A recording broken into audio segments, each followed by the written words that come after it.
today? Are you feeling happy, sad, or lonely? Are you excited to learn something today? Alright, it's good to hear that, class. So before we formally start our discussion, kindly stand for our opening prayer. Ms. Tagatan, kindly lead the prayer.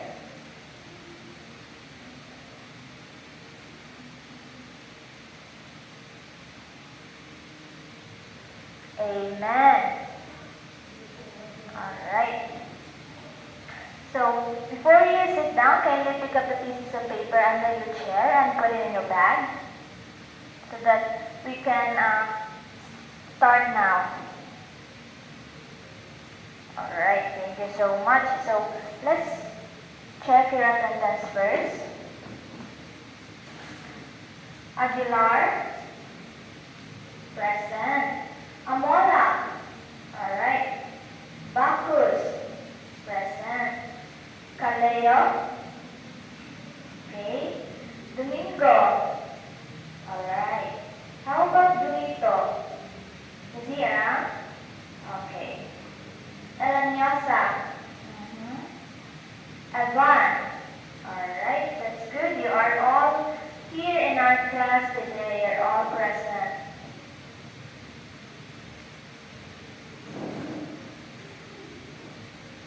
Before we delve into our formal discussion today, so let's have first our motivation. So, kindly form a group starting at the back, count from 1 to 4.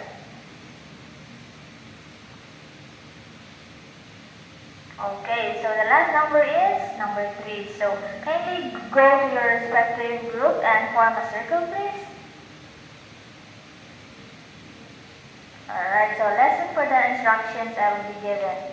So I have here in my hand the poem that is written by Edward Lear in 1812 to 1888. So first we do is to immerse ourselves in this poem entitled The Owl and the Pussycat. So here is the copy.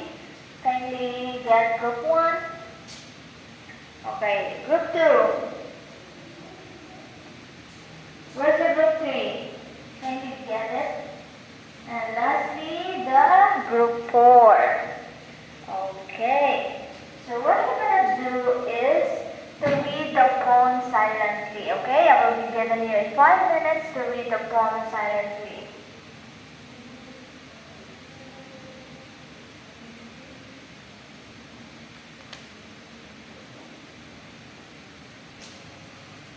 Okay, the 5 minutes is over. Kindly listen to me first. I would like to ask some questions about the poem. So first, let's have the group 1. What are the things that have you noticed about the poem after you read it? Oh, the poem has a nice rhythm and a nice rhyme. How about the group 2? The relationship of the character that is being mentioned, which is the owl and the pussycat. It's kind of weird that the owl and the pussycat is in the same poem, right? And how about the group 3? The author uses an old-fashioned language, which means that it's really not into this generation or into this trends. And lastly, the group 4.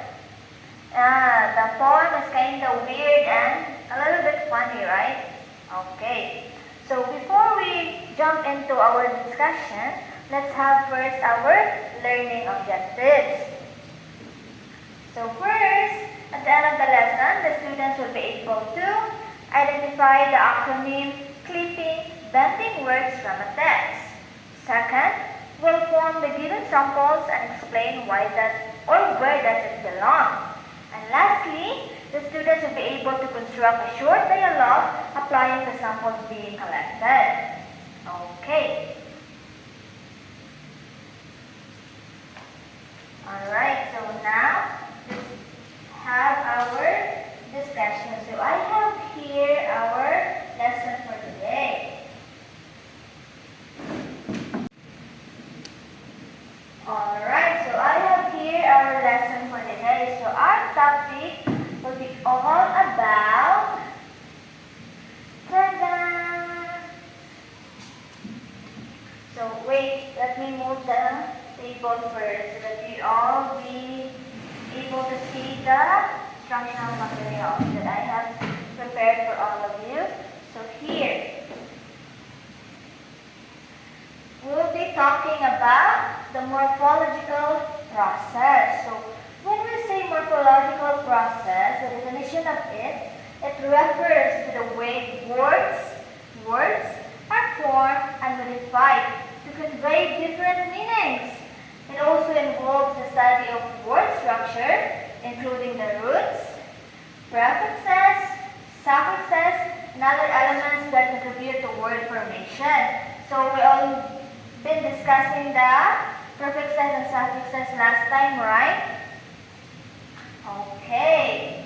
So we have here next is the types of morphological process.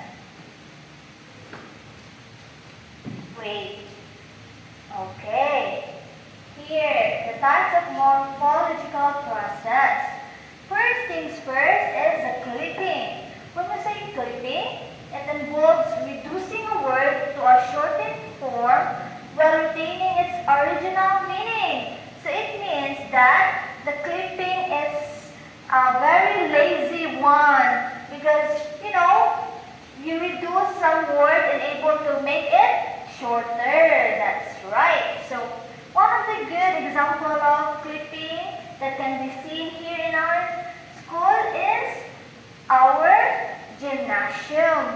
So gymnasium has a lots of letters in it. Can we count the letters in gymnasium?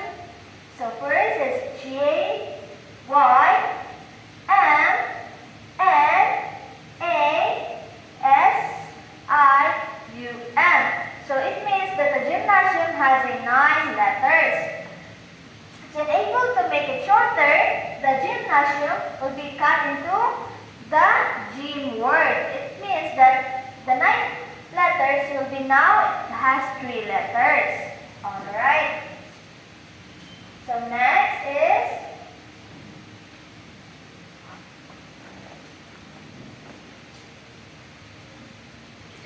paraguayo.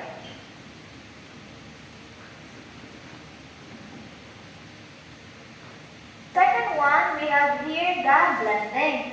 The definition of a blending, it says here that it involves reducing a word to a shortened form while retaining its original meaning. So the blending is same to the clipping.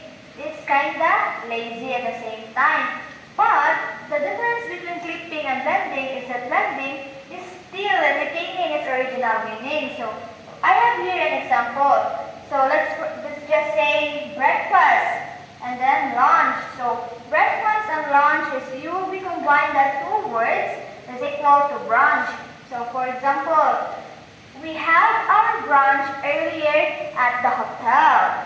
So that is a good example of blending.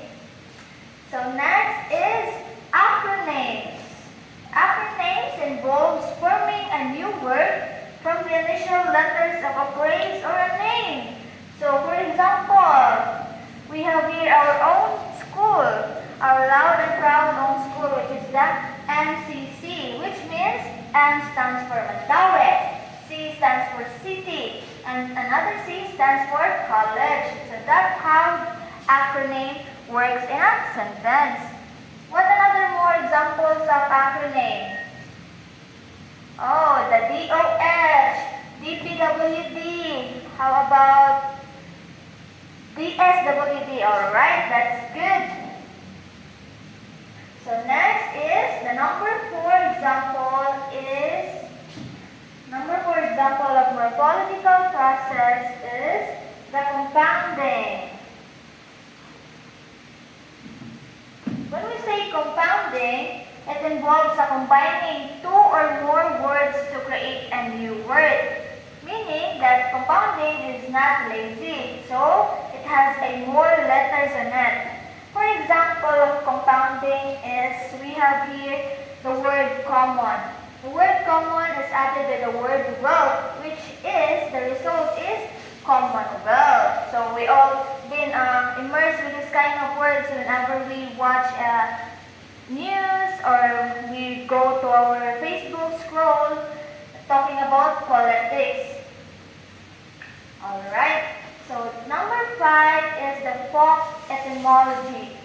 The definition of folk etymology, it involves altering a word's form or meaning based on a false or mistaken assumption about its origin. So it means that the last word or the original word is being translated into a new word because it is being based on a false or mistaken assumption about its original word.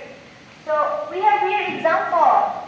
The asparagus. The asparagus is being translated or being retained into another word which is sparrow grass. Alright, so that's how folk etymology works in a sentence or it's in a morphological process. So lastly is the number 6, the last one.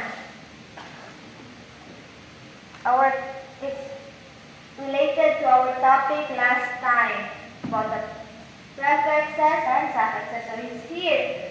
The affixation. So it involves adding prefixes or suffixes to our root word to form a new word. So for example, we have here the word happy. The happy is being added in the first on, the un. So it means unhappy. So the prefix here is the un or the on.